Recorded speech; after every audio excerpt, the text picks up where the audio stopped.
Bismillahirrahmanirrahim. Assalamualaikum warahmatullahi wabarakatuh. Waalaikumsalam warahmatullahi wabarakatuh. Alhamdulillah wa syukurillah la khala wa la quwwata illa billah. Asyhadu an la ilaha illallah la syarikalah wa asyhadu anna Muhammadan abduhu wa rasuluh la nabiyya ba'dah. Wa qala rabbi ishrah li sadri wa yassir li amri wa hlul 'uqdatam min lisani yafqahu qawli. Subhanaka la ilma lana illa ma 'allamtana innaka antal alimul hakim. Amma ba'du. Yang saya hormati rekan saya Pak Akbar selaku IT wilayah Jawa Tengah. Yang saya hormati Pak Marmo selaku pimpinan KJP K4 Klaten, serta KJP, PPA dan Karyati baik K3 maupun K4. Selamat pagi. Apa kabarnya? Alhamdulillah, luar biasa. Alhamdulillah. Ini sarapannya oke. Semangat. Teman-teman yang saya hormati, terima kasih atas waktunya untuk kesekian kalinya saya silaturahmi di cabang Klaten. Dengan harapan mudah-mudahan pertemuan kita ini pertemuan yang selalu mendatangkan manfaat dan barokah. Amin ya Allah. Teman-teman yang saya hormati, sebelum saya menyampaikan beberapa poin, ini saya masih merasa momen tahun baru 2025 ya, walaupun sudah tanggal 9. Gajian nih tuh ya. Besok. Tuh ya gajian kedua gitu. Tidak ada salahnya saya menyampaikan selamat tahun baru 2025. Mudah-mudahan dengan tahun baru kita akan menjadi lebih baik dan lebih baik lagi. Amin ya Allah. Satu pertanyaan yang saya sampaikan ketika saya ke jamaah, ketika ada momen pergantian tahun atau menghadapi tahun baru, apa yang harus dilakukan? Ya, biasanya Pak Hardiman, wes tahun baruan sok bakar gitu. Betul. Cocok ya kan?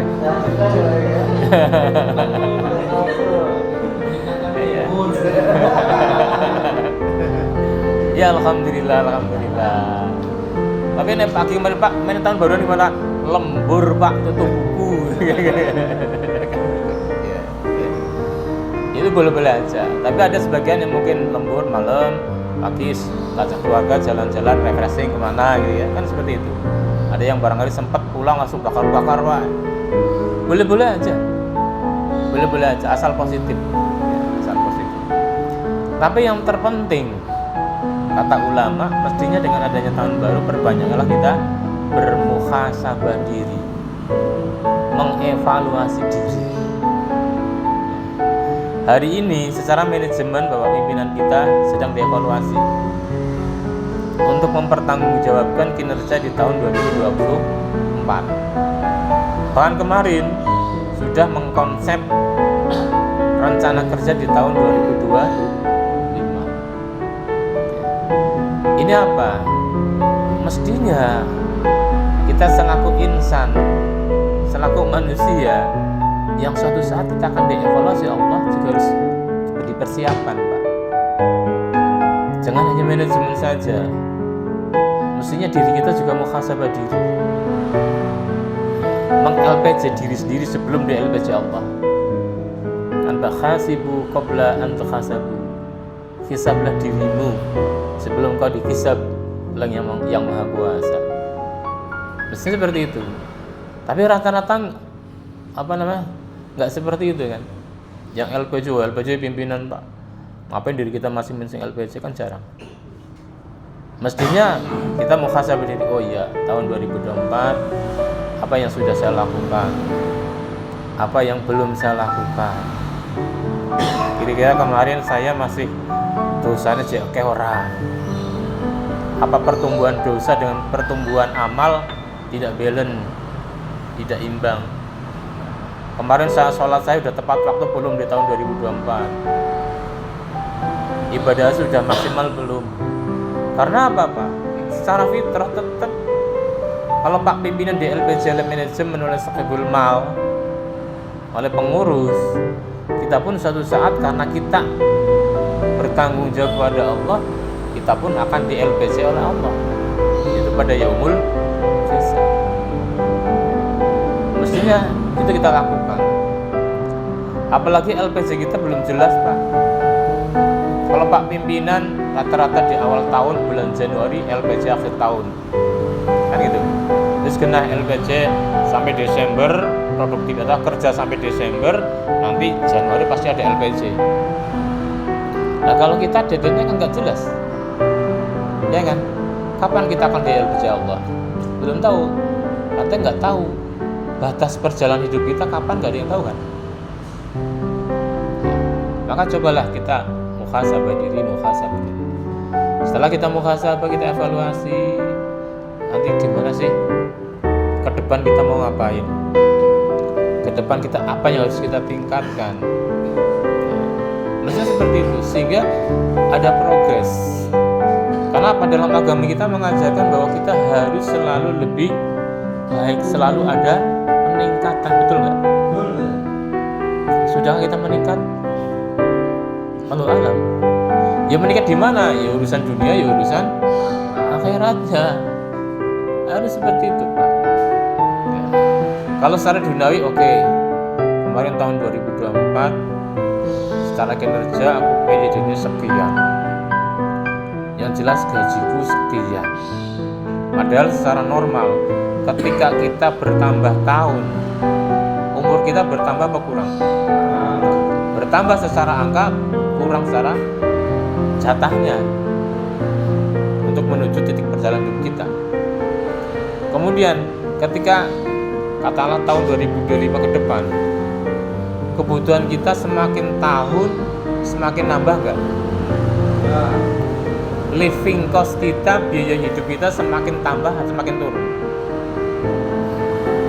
Rata-rata semakin tambah, Pak. Pak Akbar kemarin punya istri, belum punya istri tahun 2023 mungkin, 2024 punya istri, otomatis biaya hidup tambah. Mungkin tahun 2025 dia akan punya program, punya anak. Tapi mau banyak uang. Ada.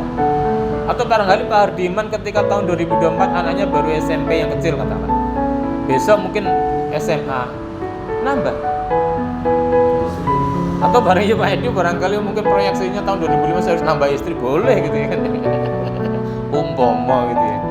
Artinya grid secara grafik semakin tahun kehidupan atau biaya hidup kita, living cost kita semakin naik, Pak. Itu normal.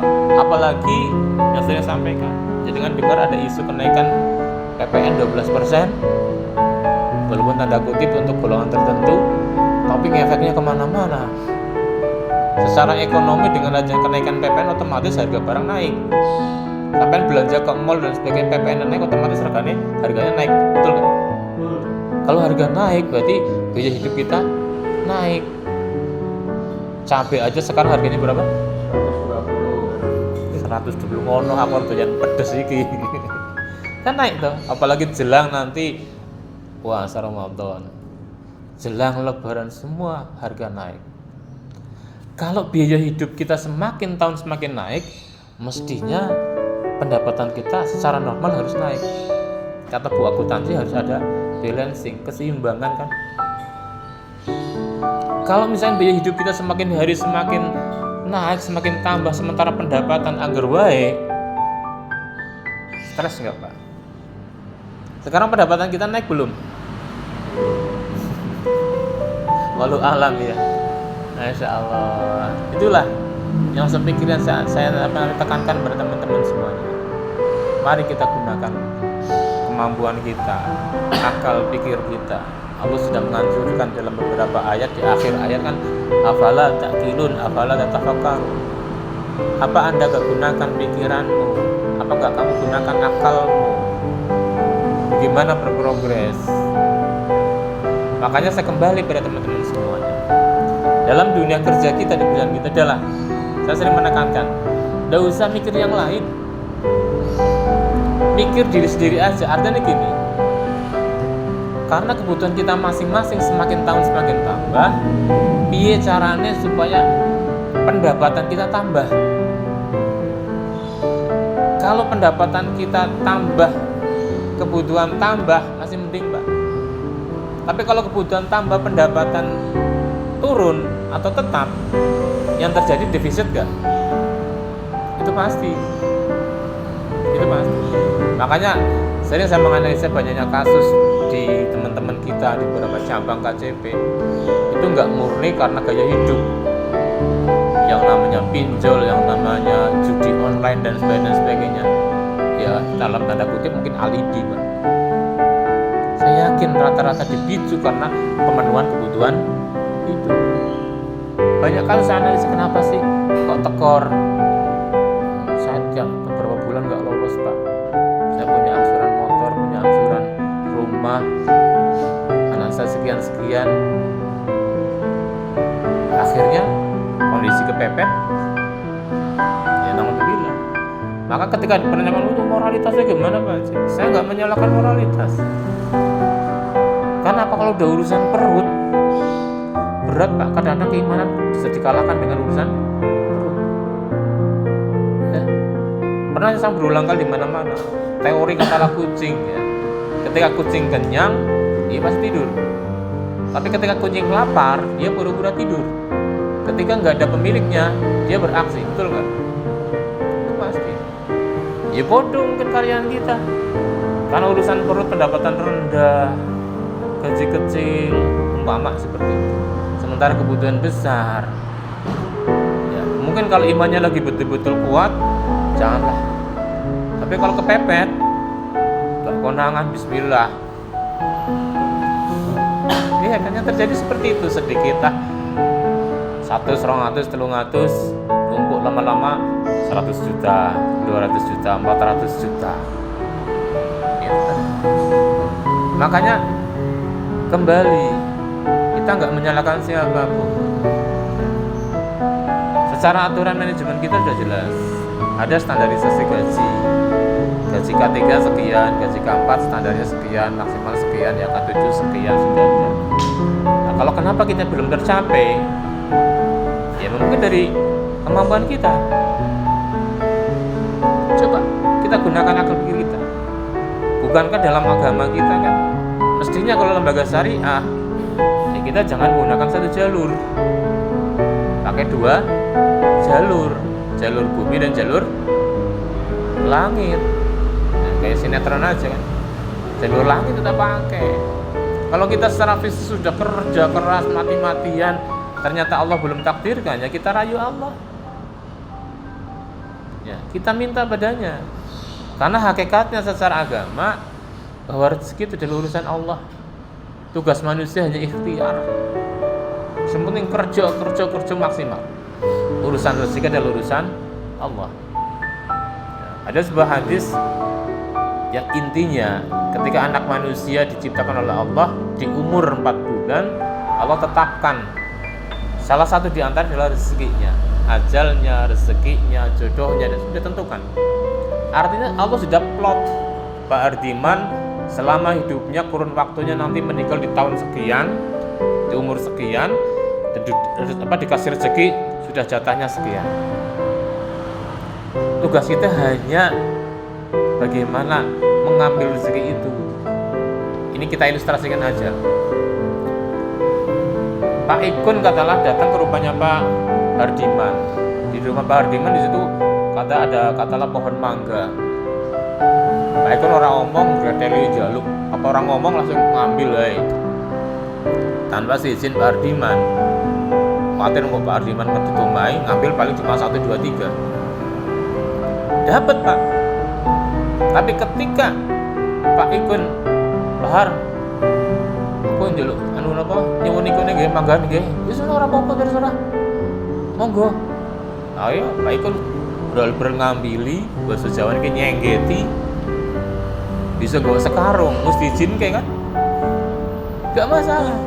Sama ketika kita kerja, kita nyari rezeki. Andaikan kita tidak taat kepada Allah, tetap dapat rezeki. Tapi sedikit. Atau barangkali banyak, berkahnya berkurang. Tapi ketika kita izin minta kepada Allah, taat kepada pemiliknya, insya Allah Allah mau ambil sebanyak-banyaknya monggo, maka nyaman hidupnya, maka berkah rezekinya. Itu artinya jalur langit kita pakai. Makanya ayolah, dengan momen tahun baru ini, mari kita muhasabah diri, kita semangati diri kita bangun mindset kita. Gak usah mikir biar cara perusahaan maju dan sebagainya, gak usah. Biar caranya pimpinan digajian, gak usah. Mikir di sini bagaimana dalam setiap bulan saya gajian maksimal, saya gajian lebih meningkat. Biar caranya. Yang penting nyari rezeki sebanyak-banyak halal, tapi tidak menghalalkan segala cara. Itu berkah. Mikirnya bagaimana mau menutup kebutuhan hidup saya setiap hari, setiap bulan. Saya dulu ketika jadi PPK kayak gitu Pak. Kalau urusan staf, urusan pimpinan, sepenting bicara apa gajiku berulang kayak lolos bisa naik terus. Maka dulu kan kemandirian kita untuk ngoperasi, ngatasi CM juga perlu bantuan Pak staf ini, kecuali fatal. Ya, karena mikirnya gue liat gaji, itu mikirnya sementing maut kerja. Kalau saya yakin semua katalah PPA sudah berpikir bagaimana gue liat duit untuk memenuhi kebutuhan sendiri semaksimal mungkin untuk kehidupan dia masing-masing, ya imbasnya kan kemana-mana. Unit lolos, Pak pimpinan gajian, BU gede, pimpinan gajian, ya sampai ke atas. Nah sekarang atas gede dan sebagainya jenengan mumet ya percuma, karena mesin produksi di jenengan. Saya pun berpikir seperti itu. Jadi gak usahlah mikirin yang lain, pikir diri sendiri aja. Biar caranya kebutuhan kita terpenuhi dalam setiap bulan, pendapatan kita bisa mengcover semua kebutuhan kita. Itu aja, insya Allah. Yang penting maksimalkan, gunakan tenaga kita, strategi kita, biar caranya lebih maksimal, halal, tapi tidak menghalalkan segala cara. Insya Allah. Yang kedua apa? Apalagi tanggung jawab. Ada sebuah ayat, ya ayyuhalladzina amanu qu anfusakum wa ahlikum nar. Orang-orang yang beriman, jagalah dirimu dan keluargamu dari siksa neraka. Yang sering dengarkan gitu ya.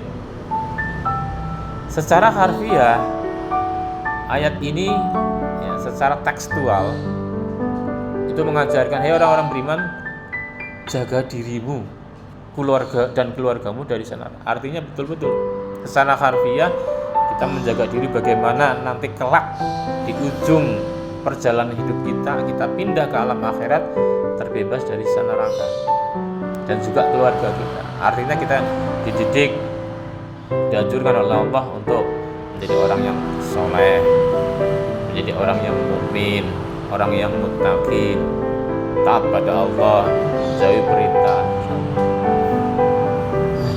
Tetapi ayat ini bisa secara ma'nawiyah bisa diartikan, orang-orang yang beriman, jagalah dirimu dan keluargamu dari kesengsaraan hidup di dunia. Ya, secara ekonomi, bagaimana kesengsaraan hidup di dunia terjadi? Karena mungkin ekonominya lemah. Bukankah di ayat juga, falyakhshal ladzina la taraku min khalfihim dzurriyyatan dha'afa khafu 'alaihim. Hendaklah takut ketika kita mati meninggalkan istri kita, keturunan kita dalam kondisi lemah iman, lemah ilmu, lemah ekonominya, miskin dan sebagainya. Islam nggak mengajarkan. Nah, bagaimana itu semua? Karena kita kaum pekerja, ya maksimalkan kinerja. Untuk bagaimana supaya hidup kita bisa nyaman, ibadah nyaman. Saya yakin, kalau teman-teman semua katakanlah secara kenyaman, secara psikologis kerja nyaman, secara finansial tercukupi, kebutuhan tercukupi, saya yakin lah. Kalau sudah duitnya oke, gajinya gede, ngapain sih kita neko-neko? Ngapain kita sih ngelanggar? Ngapain sih kita pakai keuangan kantor? Kan seperti itu kan? Ya, itu. Termasuk dalam tugas kita sebagai hamba Allah. Kalau tugas kita sebagai karyawan, tanggung jawab kita, amanah kita. Tadi, yang kedua, tanggung jawab kita sebagai insan. bukankah Allah menciptakan kita ada satu tujuan? Apa tujuannya? Sering sampaikan, wa ma khalaqtul jinna wal insa illa liya'budun. Allah menciptakan manusia, jin itu hanya untuk ibadah sebenarnya. Ya, yang ngono-ngono berarti kudune aku sholat wae Pak, mendino Pak, ngaji wae Pak. Ya salah. Karena ibadah ada ibadah makhluk ghairu makhluk. Nah, ibadah makhluk jelas yang pokok tadi, mulai dari salat, sholat sampai haji. Ya, rukun Islam. Hanya ghairu makhluk termasuk muamalah. Karena kita hidup di dunia, ya lakukan sesuatu yang di dunia untuk memenuhi hidup. Dan Islam mengajarkan supaya kita menjadi orang yang kuat, orang yang sukses, orang yang sugih-sugih.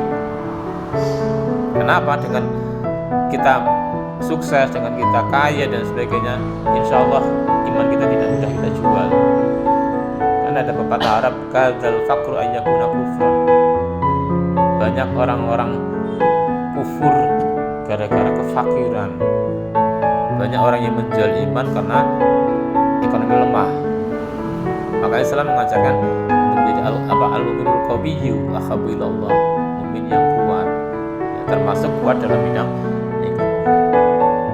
Ya maka ayo kita muhasabah diri, bagaimana di tahun 2025 ada perubahan yang lebih baik. Ya, kalau saya sering mendengar dari beberapa cabang KCP dan sebagainya, ya Allah, saya menganalisa gaji kok seperti itu ya. Ya saya nggak menyalahkan manajemen, nggak menyalahkan siapapun. Yang penting kembalikan pada diri kita. Karena perubahan itu bukan dari orang lain, tapi adalah datang dari diri sendiri. Ya. Yang saya sampaikan kan, innallaha la yughayyiru ma biqaumin hatta yughayyiru ma bi anfusihim. Allah nggak akan rubah nasib kita kalau kita nggak mau berubah. Bagaimana supaya kita bisa berubah? Ya gunakan akal pikir kita. Kalau kita mengalami kesulitan, Allah sudah kasih rambu-rambu. Wasta'inu bis-sabri was-shalah. Mintalah pertolongan kepada Allah dengan sabar dan sholat. Ya. Maka ada statement dulu yang kita bareng-bareng lihat kan, dari penyampaian Ustaz Adi Hidayat kan, perbaiki sholatmu, niscaya Allah akan perbaiki kehidupanmu. Nah, ada gitu. Kuncinya itu. Walaupun saya ngaji lebih dalam, sebenarnya Pak, yang namanya ibadah sholat itu bukan sekedar kewajiban. Kenapa? Iya, sholat itu sebenarnya bukan untuk Allah. Jangan pikiran jadi melakukan sholat untuk Gusti Allah, enggak. Tapi hakikatnya sholat kita adalah untuk diri kita. In ahsantum li anfusikum. Kebaikanmu yang kamu perbuat adalah untuk dirimu sendiri. Maka ada sebuah riwayat ketika Nabi Musa alaihissalam dia berkomunikasi dengan Allah di Bukit Tursina, pernah menanyakan, wahai Allah, saya sudah sholat, sudah rajin gini, amal kebaikan apa yang kau paling muliakan, yang diterima olehmu? Apa kata Allah? Sholatku bukan. Sholatmu adalah untukmu, bukan untuk Allah. Yang kedua apa? Yang kau cintai adalah, yang aku cintai adalah amal sotakohmu, karena perbuatanmu untuk orang lain. Bukan sholat Pak, walaupun sholat adalah parameter. Ya. Ketika kita di yaumil hisab, yang pertama kali dihisab adalah sholatnya. Secara maknawiyah artinya bukan seperti itu sebenarnya. Kenapa? Inna sholata tanha 'anil fahsya wal munkar. Sholat mencegah perbuatan keji dan munkar. Sholat adalah media komunikasi dengan Allah untuk membentuk karakter diri kita masing-masing menjadi orang yang soleh. Maka tatkala orang soleh, ya orang soleh kan tidak hanya taat ibadah dong. Kalau dia taat ibadah, yakin Allah memberikan rezeki, padahal Allah merintahkan wabtaghi fima ataqal darul akhirah, kejarlah urusan dunia dan akhirat dan sebagainya. Ya dia berusaha kerja keras. Memang dunia ini tempat kerja keras, tempat santai di akhirat. Maka barang siapa, ada kata bijak, barang siapa di dunia ini kerja keras, maka saatnya dia istirahat di akhirat. Kan di akhirat nanti, apalagi kalau di surganya Allah, kerja keras dalam artian kerja keras duniawi iya, kerja keras akhiratnya juga iya. Ketika dia kerja keras di akhiratnya dan sebagainya, yang menjadi kunci untuk bisa dia katakanlah nyaman di akhirat, masuk surga, kan di akhirat tinggal nyantai. Ya, para kiai menyampaikan, oh nanti kalau di surga kita nyaman, duduk manis di bawah pohon rindang, air mengalir ditemani bidadari, kita pengen makan apa datang dilayani, kan gitu. Kan kenyamanan. Itu bagi orang-orang yang kerja keras di dunia. Nah, orang kerja keras di dunia dari sisi kata akhiratnya, dari sisi dunianya orang kerja keras hasilnya duitnya banyak, jadi bos, kan nyaman dilayani oleh anak buahnya. Ya, jadi bos Hardiman, jadi bos kan, wah cewek pada toko dewe, monggo pak, karaokean gitu monggo, kan gitu kan, Facebooknya kan gitu. Aku ya roh ya. Ya ora apa-apa, itu bagian dari hidup, Pak. Yang penting positif, imbangkan antara duniawi ukhrawi. Ya kalau kita hanya ngaji, tok ibadah tok ya ora bener. Ada hadis matan gitu. Orang yang hanya ngejar urusan akhiratnya melupakan dunia kurang baik. Salah. Orang ngejar urusan dunia tok melupakan akhiratnya juga salah. Yang bagus imbang. Ya dunianya yo akhiratnya. Ketika di dunia ya maksimalkan dunianya. Tapi setiap kegiatan dunia coba niatkan untuk akhirat bisa. Berapa kali sering saya sampaikan teman-teman, kita kerja jangan hanya niat kerja boleh duit dok. Niat kerja bismillah ibadah. Hari ini kita berangkat ke lapangan bismillah saya niat ibadah silaturahmi anggota. Narik ya jangan narik. Bismillah saya niat nunjuk anggota mengingatkan kewajiban. Beres. Nyebar brosur, jangan niat hanya nyari anggota dok, penawaran enggak. Tapi niatkan bismillah saya ngajak dakwah untuk masuk ke ekonomi Islam biar lebih rezekinya halal berkah. Jadi dua sisi sekaligus, ya dapat dunianya, dapat enak Pak. Ya. Intinya kembali pada masalah, saya mengajak teman-teman semua di cabang Klaten, ayolah kita bangkitkan semangat diri kita untuk diri kita aja. Gak usah mikir juragan itu duitnya akeh kok. Iya kan? Lalu sekarang juragan ini meramur duit pirang-pirang, aset pirang-pirang, sampai masih ngene-ngene wae, sing soro sampean. Maka bagaimana mikir supaya kebutuhan kita terpenuhi dengan pendapatan banyak untuk kebutuhan hidup kita. Udahlah.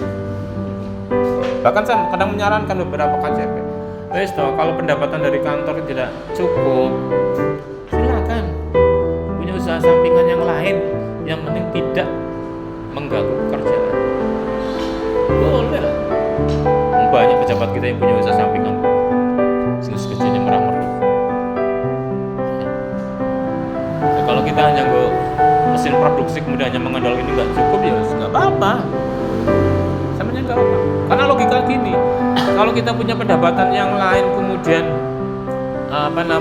dari kantor kata gaji tidak cukup, dengan pendapatan lain kemudian mencukupi hidup kita kan nyaman, kerja ya nyaman, orang memberi pisang Pak. Ada testimoni ketika saya datang ke sebuah KCP, saya nanya gaji hampir 6 bulan nggak lolos mas, gajimu piro mas? 2.000 Pak. Nampani pinten? Paling saya Pak. Saya 250 bon prime pinten? Bojone pinten? Nah, ini kan pelongso Pak. Ya saya juga sama dengan jenengan. Saya dengan jenengan nggak ada bedanya. Podo-podo kuline, podo-podo karyawannya, betul nggak? Yang namanya karya itu dari dirut sampai PPA, semua karyawan. Ya, makanya ayolah, bagaimana kita masalah diri kita aja. Saya nggak ada bedanya, tapi bismillah. Saya punya 2 jalur langit, jalur bumi. Ikhtiar tapi ikhtiar. Malam maka ada kata bijak, siang di pagi hari maksimalkan untuk duniamu, kerja keras, malam maksimalkan untuk doa-doamu. Artinya majul bumi yang majul langit. Insya Allah. Saya yakin kalau itu semua dibangun di diri kita, mindsetnya untuk ke arah perbaikan, perubahan, lakukan 2 jalur itu, udah nggak usah mikir yang lain, mikir diri sendiri dulu aja. Bagaimana pendapatan saya lebih banyak bisa mengcover untuk kebutuhan keluarga saya. Jangan sampai anak istri saya kekurangan. Bismillah. Yakin. catatan mencari rezeki yang halal, jangan menghalalkan segala. Insya Allah. Ya. Kemudian teman-teman yang ada di cabang Klaten ini selalu istiqomah, selalu eksis, dan mudah-mudahan dimudahkan dalam segala urusan, dimudahkan dalam rezeki yang halal dan barokah. Kita lebih baik lagi di tahun 2025. Terima kasih. Sekian. Assalamualaikum warahmatullahi wabarakatuh. Waalaikumsalam.